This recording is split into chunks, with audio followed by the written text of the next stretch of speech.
நாளை ஆனி அமாவாசை. வழிபாடு சிறப்புகள். சூரியன் மிதுன ராசியில் பிரவேசிக்கும் மாதமே ஆனி மாதம் எனப்படுகிறது. நமது வேத சாஸ்திரங்கள் ஒரு வருடத்தில் மொத்தம் 96 தர்ப்பணங்கள் இருப்பதாக கூறுகின்றன. தமிழ் வருட பிறப்பு, சூரிய கிரகணம், அமாவாசை, மகாலய அமாவாசை உட்பட 96 தர்ப்பணங்களையும் ஒருவர் செய்வது சிறப்பான பலன்களை தரும் என்றும் அந்த சாஸ்திரங்கள் அறிவுறுத்துகின்றன. அந்த வகையில் நாளை புதன்கிழமை ஆனி மாத அமாவாசை வருகிறது. ஆனால் இன்று செவ்வாய்க்கிழமை மாலை 6:56 மணிக்கு அமாவாசை தொடங்குகிறது. எனவே அமாவாசை நேர இரவு வழிபாட்டை இன்றிரவு செய்யலாம். நாளை அதிகாலையில் குளித்து முடித்து உங்கள் ஊரில் இருக்கும் ஆற்றங்கரை அல்லது குளக்கரையில் மைத்திரமூர்த்த நேரம் எனப்படும் அதிகாலை நேரத்தில் வேதியர்களை கொண்டு மறைந்த உங்கள் முன்னோர்கள் உறவினர்களுக்கு திதி தர்ப்பணம் தர வேண்டும். வீட்டின் பூஜை அறையை சுத்தம் செய்து தீபமேற்ற வேண்டும். பின்பு உங்கள் வீட்டில் இருக்கும் மறைந்த முன்னோர்களின் படத்திற்கு பூக்கள் சமர்ப்பித்து தூபங்கள் கொளுத்தி வணங்க வேண்டும். சந்தர்ப்ப சூழ்நிலை காரணமாக அமாவாசை திதி தர்ப்பணம் போன்றவற்றை தர இயலாதவர்கள் அன்றைய தினம் உங்கள் வீட்டிலேயே முன்னோர்களை வழிபட்டு கருப்பு மற்றும் வெள்ளை எள் கலந்த சாதத்தை காகங்களுக்கு உணவாக வைப்பதால் முன்னோர்களுக்கு திதி அளித்த பலன் உண்டாகும். தர்ப்பணம் செய்து முடிக்கும் வரை வீட்டில் தெய்வ சம்பந்தமான பூஜைகளை ஒத்திவைத்துவிட்டு பித்ருக்களுக்கு தர்ப்பணம் செய்து முடித்த பின்னர் தினசரி செய்ய வேண்டிய பூஜைகளை செய்யலாம். அமாவாசை தினங்களில் மாமிசம் சாப்பிடக்கூடாது. வெங்காயம், பூண்டு தவிர்ப்பது நல்லது. தர்ப்பையில் படும் தர்ப்பணங்களை ஸ்வதா தேவி எடுத்து செல்வதாக புராணங்களில் கூறப்பட்டுள்ளது.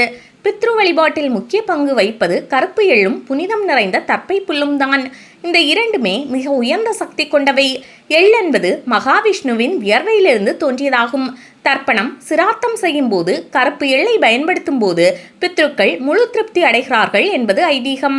தொழில் மற்றும் வியாபாரங்களில் ஈடுபடுபவர்கள், நோயினால் பாதிக்கப்பட்டு உடல்நலம் தேறுபவர்கள் ஆனி அமாவாசை தினத்தில் திருஷ்டி பூசணிக்காய் அல்லது எலுமிச்சை பழம் வாங்கி அதன் மீது கற்பூரம் கொளுத்தி உங்கள் தொழில் வியாபார இடங்களை திருஷ்டி கழித்து அதற்குரிய பூசணிக்காயை உடைத்தும் எலுமிச்சம் பழத்தை நசுக்கியும் திருஷ்டி கழித்திட வேண்டும். நாளைய அமாவாசைக்கு ஒரு சிறப்பு உண்டு. இந்த நாள் ரொம்ப விசேஷமான நாள். சாபங்களையும் பாவங்களையும் துடைத்து தூய்மையாக்கும் நாள். சில குடும்பங்களில் பரம்பரையாக கொடிய வினைகள் சூழ்ந்து நிம்மதி குறைந்து போகும். எல்லா சுப காரியங்களிலும் தடைகள் ஏற்படும். குடும்பங்களில் விபத்துக்களும் அகால மரணங்களும் கூட நிகழும். இது போன்ற கொடிய பாவங்கள் தீர பிதுர் தேவதைகளை வணங்க வேண்டும். நாளை காலதேவனின் 3வது ராசியில் அமாவாசை நிகழ்வதால் அவசியம் நீத்தார் வழிபாடு நடத்த வேண்டும். அதன் மூலமாக குடும்பத்தில் சகோதர ஒற்றுமை பெருகும். அதற்கு காரணம் இன்று செவ்வாய்க்குரிய மிருகசீரிஷம் நட்சத்திரம். அதில் சந்திரன் பிரவேசிக்கும் பொழுதுதான் அமாவாசை நிகழ்கிறது. செவ்வாய்க்கிழமை சகோதர காரகன் அல்லவா? எனவே நாளை செய்யும் முன்னோர் வழிபாடு குடும்ப ஒற்றுமையை ஓங்க செய்யும். வசதி வாய்ப்பு இருப்பவர்கள் ஒரு பெரியவரை அழைத்து வீட்டில் சாப்பாடு போட்டு உங்களால் என்ற தட்சணை தாருங்கள். முன்னோர்கள் ஆசி கட்டாயம் கிடைக்கும். திருவாதிரை நட்சத்திரத்தில் வரும் ஆனி அமாவாசை என்று முன்னோர்களுக்கு தர்ப்பணம் கொடுப்பதால் 12 ஆண்டுகள் தர்ப்பணம் கொடுத்த பலன் நமக்கு கிடைக்கும் என்று சொல்வார்கள். ஆனால் திருவாதிரை நட்சத்திர நேரம் நாளை புதன்கிழமை பகல் 11:39 மணிக்கு தான் தொடங்குகிறது. அதிலிருந்து மாலை 5 மணி வரை நடத்தப்படும் முன்னோர் வழிபாடு சிறந்த பலன்களை தரும். மேலும் பித்ரு சாபம், பித்ரு தோஷம் உள்ளிட்ட அனைத்து விதமான தோஷங்களும் நீங்கும் என்பது ஐதீகம். அதனால் இந்த நாளில் புனித நீராடுவது, மந்திர ஜபம் செய்வது, தானம் செய்வது உட்பட அனைத்துமே பல மடங்கு அதிக பலனை தரக்கூடியதாகும். சிவபெருமானுக்குரிய திருவாதிரை நட்சத்திரத்துடன் இணைந்து அமாவாசை என்பதால் இந்த நேரத்தில் செய்யப்படும் வழிபாடு மற்றும் தானங்கள் 2 மடங்கு பலனை தரக்கூடியதாகும்.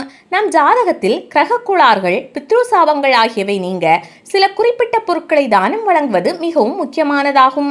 ஆஷாட அமாவாசை என்கிற இந்த ஆனி மாத அமாவாசையில் ஏழைகளுக்கு உணவு மற்றும் பணத்தை தானமாக வழங்குவது மிகவும் சிறப்பானதாகும். மேலும் நாளை கோதுமை மற்றும் அரிசியை தானமாக வழங்குவது சூரியன் மற்றும் சந்திரனின் ஆசிகளை பெறுவதுடன் ஜாதகத்தில் இந்த 2 கிரகங்களின் பலத்தையும் அதிகரிக்க செய்யும். ஆயுள், ஆரோக்கியம், அழகு, உயர் பதவி, உடல் வலிமை, தலைமை பதவி, அதிகாரம், செல்வம், மனநிறைவு ஆகியவற்றை தருவது இந்த 2 கிரகங்களும் தான். நாளை முன்னோர்களை வழிபடுவதால் குடும்பத்தில் சிக்கல்கள் விலக்கி சுபிட்சங்கள் பெருகும். திருமணம் காலதாமதமான நிலையில் இருப்பவர்களுக்கு விரைவில் திருமணம் நடக்கும். வீண் பண விரயங்கள் ஏற்படுவது நீங்கும். வெளிநாடு செல்லும் முயற்சிகள் வெற்றி பெறும். எடுக்கும் முயற்சிகள் அனைத்திலும் வெற்றிகள் உண்டாகும்.